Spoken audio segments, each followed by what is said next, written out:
Salut, c'est Gabriel. Aujourd'hui, je voulais vous parler d'un tirage que j'aime beaucoup, que je n'ai pas présenté dans le livre du Nouvel Eteia, mais qui par contre est assez connu en cartomancie classique et donc adaptable forcément avec ce jeu-là, ainsi qu'avec d'autres. C'est celui qu'on appelle la chaîne des 13. C'est un jeu qui est très intéressant parce qu'on peut le lire en 2 fois avec une base de 13 cartes. Ceux qui n'aiment pas le chiffre 13 peuvent l'adapter avec n'importe quel autre chiffre impair et ça marchera tout aussi bien, vous verrez. Pour varier un peu les plaisirs, je vais prendre aujourd'hui la version complète du jeu, mais je vais choisir de la brasser endroit et envers. Pour l'instant, j'ai pas encore fait de vidéo avec la signification endroit et envers des cartes, donc écoutez, on va s'amuser à ça. Ça, c'est ma façon de le brasser, après chacun fait comme il veut. Certaines personnes vont avoir tendance à dire que quand on brasse dans le sens anti-horaire, on va chercher des informations sur le passé. Et quand on va brasser dans le sens horaire, on va plutôt chercher des informations dans l'avenir. Certains vont préférer utiliser uniquement leur main réceptive, d'autres les deux. Il n'y a aucune importance. Comme toujours, vous faites au feeling et votre méthode sera toujours la meilleure pour vous. Hop.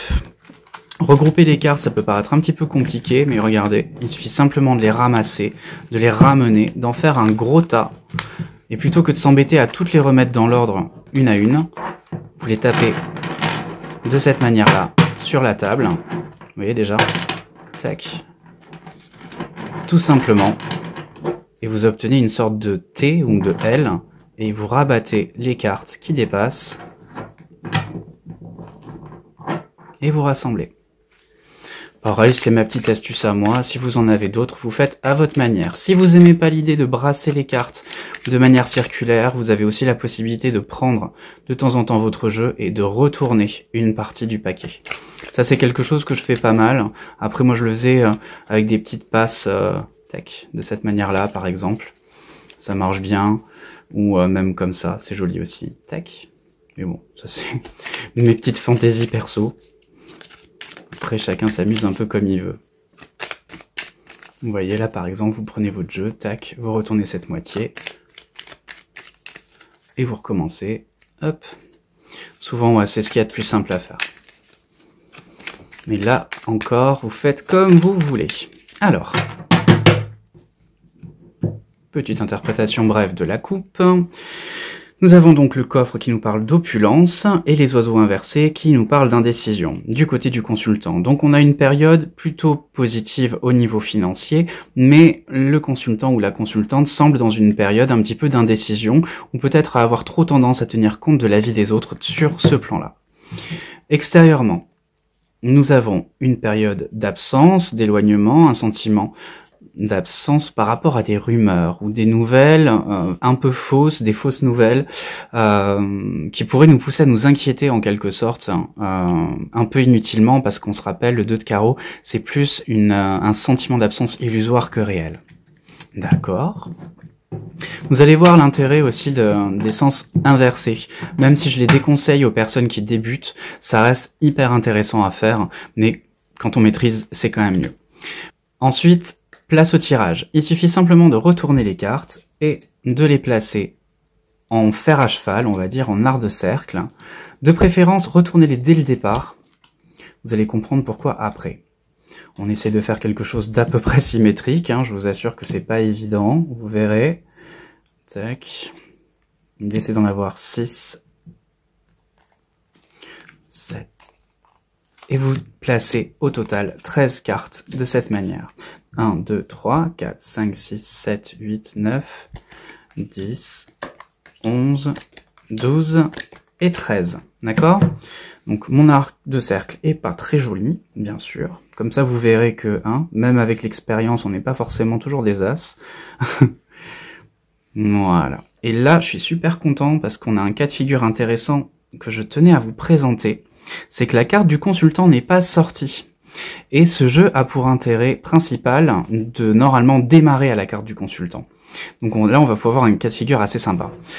Traditionnellement, il y a un truc qu'Eteia faisait quand la carte du consultant n'était pas sortie dans un tirage, c'est que la carte du consultant était bloquée par quelque chose dans le paquet. Et pour savoir quoi, il prenait les cartes 2 par 2 jusqu'à tomber sur la carte du consultant pour savoir ce qui le bloque dans ce tirage. Donc là, c'est vrai que ce genre de tirage, c'est plutôt des tirages généraux, hein. On fait rarement sur une question ou un thème précis.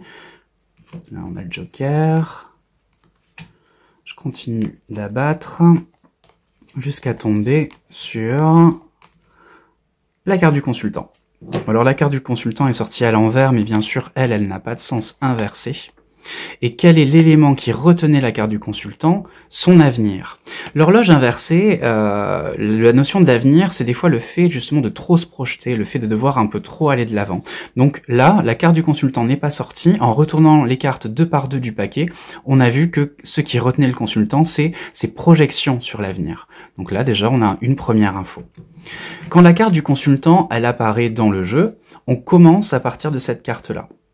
Mais là, c'est pas le cas, donc il va falloir qu'on trouve un autre sujet. Soit vous demandez au consultant quel est le domaine de sa vie qui l'interroge le plus en ce moment. On peut avoir par exemple le plan sentimental, ou on peut avoir ses préoccupations, on peut avoir ses nouveaux projets, et peu importe le thème qui, pour le consultant, a le plus d'importance, vous choisissez la carte qui représente ça, et vous partez de cette carte-là. Et si vraiment vous trouvez ça trop compliqué à déterminer, vous commencez à la toute première qui a été posée là, et ça marche tout aussi bien. Et pour plus de simplicité, c'est d'ailleurs ce qu'on va faire. On va pas s'embêter à trop chercher, on va pas, voilà. On va juste considérer que la première carte est ici. Donc, première carte, nous avons la lettre à l'envers, qui nous parle donc de rumeurs. Le valet de carreau inversé, c'est soit des mauvaises nouvelles, soit des nouvelles qui sont fausses, donc c'est pour ça que j'avais noté rumeurs, le côté un peu ragot, ok. Et le tirage à 13 cartes, la chaîne des 13, son principe, c'est de compter les cartes de 5 en 5. Donc on part de celle qu'on vient d'interpréter, et 1, 2, 3, 4, 5. Nous avons ensuite la carte des chemins, à l'endroit. Donc des rumeurs qui créent des hésitations et des doutes. 1, 2, 3, 4, 5. Par rapport à la vie sociale, le parc, les mondanités. On se rappelle, on va à l'essentiel. La cartomancie, on développe pas trop. 1, 2, 3, 4, 5... mais qui apporte quand même beaucoup de dynamisme. On a quand même, avec ici l'énergie à l'endroit, un petit peu un côté tout feu tout flamme. 1, 2, 3, 4, 5. La méfiance, la faux inversée, elle nous dit pas qu'une fatalité va arriver, elle nous met en garde.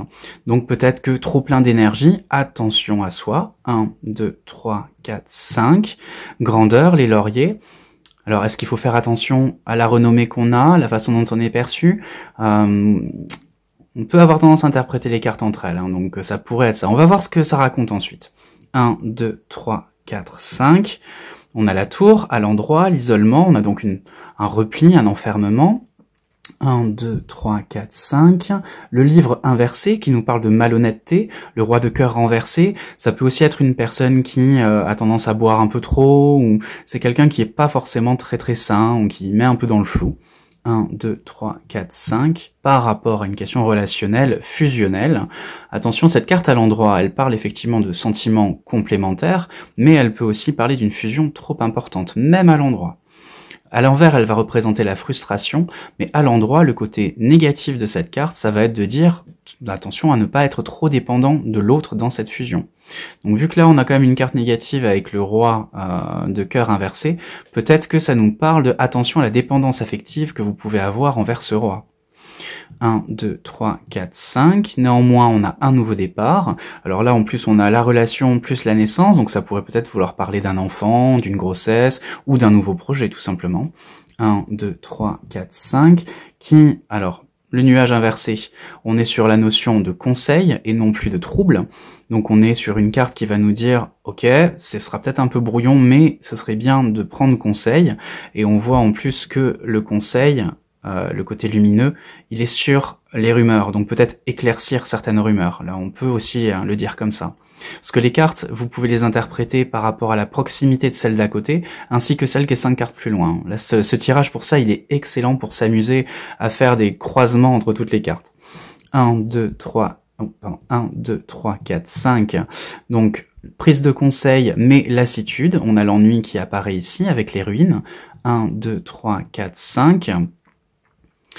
Déclaration, le 6 des épées inversées, c'est pas évident à interpréter puisque c'est surtout le fait de devoir, derrière le terme déclaration, ce qu'Eteia voulait dire, c'est le fait de devoir se justifier, expliquer, dire des choses, etc. Donc peut-être que là, on est sur le besoin d'exprimer sa lassitude, de mettre à plat certaines choses. Voilà, ça c'est vraiment là-dessus qu'on pourrait orienter l'interprétation. Mais le 6 des épées inversées, ce terme déclaration est peut-être pas très clair pour tout le monde, mais c'est cette idée de d'exprimer, de devoir se justifier, de devoir expliquer, de déclarer des choses de manière officielle ou pas. Voilà, c'est un petit peu dans ce sens-là. Et donc c'est la dernière carte puisque 1, 2, 3, 4, 5, on revient à la toute première. Donc là, vous avez déjà ce tirage qui est très complet et qui permet d'avoir vachement d'infos. Donc on peut se le faire en résumé. On avait des rumeurs qui font planer un doute par rapport à des questions sociales qui poussent à un certain... qui ont tendance un peu à faire bouillonner à l'intérieur et qui imposent une certaine méfiance par rapport à une grandeur, par rapport à une renommée qu'on peut avoir, et sur laquelle on choisit de se replier un premier temps. Ensuite, on nous parle un homme pas forcément très honnête, ou pas très sain, dans une relation, qui néanmoins va apporter quelque chose de nouveau, ou quelque chose de nouveau dans la relation, mais il faudra quand même prendre conseil, pour éviter de trop tomber dans la lassitude, mais toujours garder en tête l'idée qu'il y aura sûrement besoin d'expliquer les choses et pour mettre à plat certaines situations. Donc il y a plusieurs sujets qui sont abordés, plusieurs thèmes. Le thème sentimental quand même joue un rôle important et vous allez comprendre encore plus pourquoi après. Donc je pense que le tirage gravite beaucoup autour tout d'abord du plan général et social de la personne qui consulte, mais on en vient aussi très rapidement à sa relation avec une personne, ce fameux roi de cœur inversé. Le roi de cœur, on est quand même sur un personnage qui est très positif à la base, mais inversé, on va grossir le trait négatif qu'il représente. Donc là c'est pareil, je vous invite à regarder dans le livre si vous voulez plus d'infos, on peut développer un peu plus que ça. L'intérêt ensuite, une fois que vous avez fait votre fer à cheval et que vous l'avez interprété, c'est que vous allez avoir la possibilité de faire un deuxième tirage avec les mêmes cartes. Là, il est impossible de faire des couvertures avec ce jeu-là et vous allez comprendre pourquoi. Parce que maintenant, on va interpréter les cartes par paire. Et le plus simple, c'est de prendre la première, les rumeurs, et la deuxième, et la dernière en face, dynamisme. Nous avons donc, en premier lieu, des rumeurs qui vont avoir tendance à un petit peu dynamiter le consultant. Là, on peut s'imaginer que c'est pas forcément de manière positive. Rappelez-vous aussi le 8 de trèfle. On est sur une carte qui autrefois représentait une jeune fille brune. Donc il se peut que ce soit des rumeurs au sujet d'une brune, par exemple, si vraiment on veut se la jouer cartomancie classique. Et on continue. On prend à chaque fois les cartes des extrémités. Si elles le veulent. Ah, quand même. Conseil. Isolement. Alors, prendre conseil par rapport à une période de repli, ou prendre conseil pour mieux s'isoler, par exemple. Considérer la colonne de droite comme la couverture de celle de gauche. Elle va pas forcément avoir un sens à elle, elle va plutôt préciser la colonne de gauche. Mais on peut quand même les interpréter ensemble. Ici, on a donc le roi de cœur inversé, ce côté malhonnête, mais naissant. Alors est-ce que ça veut dire que c'est une personne que l'on vient de découvrir, que l'on vient de connaître, ou est-ce que ce côté malhonnête vient d'arriver à cette personne? Est-ce que par exemple il a vécu quelque chose qui a un peu changé son caractère, au moins de manière passagère, mais en tout cas on a bien quelque chose de nouveau. La malhonnêteté ici, elle est nouvelle, elle est naissante, on n'est pas sur quelque chose qui est là depuis longtemps. Donc soit c'est le roi qui n'est pas là depuis longtemps, soit c'est sa malhonnêteté qui n'est pas là depuis longtemps, par exemple. Et on continue. Méfiance, déclaration. Donc là, ça nous met plutôt en garde en nous disant attention à ce que vous allez déclarer, attention aux choses que vous allez dire. Ça peut être important d'être prudent dans les mots que vous allez employer. Vous voyez ? Les chemins et le parc, qui nous parlent donc de doute et d'hésitation par rapport au plan relationnel, par rapport au cercle social, par rapport à des sorties. la lassitude d'une certaine renommée, donc déjà ça précise un peu plus cette fameuse renommée, elle faisait un peu de tâche dans le reste du jeu, mais là elle prend sens. On voit en fait que la personne est un peu lassée de sa renommée, de ses lauriers en quelque sorte. Et la dernière carte au-dessus, elle nous annonce le sujet le plus important, qui représente le fondement même du tirage, à savoir cette fameuse fusion. Et là, cette fusion, on peut l'appliquer à la fois à son plan sentimental, à son plan peut-être relationnel, puisqu'on avait avec le parc le côté social. On avait aussi avec le roi inversé une possible relation, ou en tout cas une personne de cœur à l'origine, mais un peu malhonnête. Donc voilà. Et ce tirage-là, ce qui est hyper sympa à faire, c'est justement de pouvoir avoir ces deux aspects. Donc vous allez avoir un premier tirage en fer à cheval que vous allez interpréter en comptant de 5 en 5, puis à la fin, vous regroupez les extrémités pour obtenir cette espèce d'échelle qui fait une synthèse supplémentaire qui peut compléter ou nuancer le tirage principal. Donc voilà, pour ce nouveau tirage, donc la chaîne des 13, comme je vous disais, adaptable avec d'autres chiffres si vous n'aimez pas le 13. Voilà, je vous laisse expérimenter ce jeu en espérant que ça vous plaira. Faites-le toujours à votre manière, bien entendu, je fais que vous montrer quelques petites idées, après à vous de les adapter. Je vous souhaite de bien vous amuser avec tout ça et je vous dis à bientôt. Ciao ciao!